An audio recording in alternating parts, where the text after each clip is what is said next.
अस्सलाम वालेकुम। आज इंशाल्लाह फैसलाबाद में आपसे मुलाकात होगी और इमरान खान साहब हर दिन जलसा कर रहे हैं और इस कौम को खराज तहसीन कि इतनी शदीद गर्मी, इस वक्त 44 डिग्री सेल्सियस टेम्परेचर है और शदीद गर्मी में भी लोग जो हैं वो जलसे की तरफ पहुंच रहे हैं, हर जलसे में शिरकत कर रहे हैं। मतवातर पिछले कुछ दिनों में जलसे हो रहे हैं और आगे भी जलसे होंगे।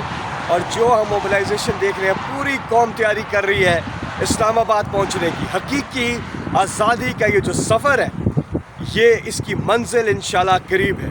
और इंशाल्लाह जिस तरह से लोग शरीक हुए थे कायद-ए-आज़म मोहम्मद अली जिन्ना के साथ पाकिस्तान बनाने की तहरीक में, आज उसी तरह से लोग शिरकत कर रहे हैं इमरान खान के साथ पाकिस्तान बचाने की तहरीक में। और ये हकीकी आज़ादी हमने पाकिस्तान की आने वाली नस्लों के लिए लेनी है और हमने ग़ुलामी को मुस्तरद कर दिया है और इस इम्पोर्टेड हुकूमत को नामंजूर कर दिया है।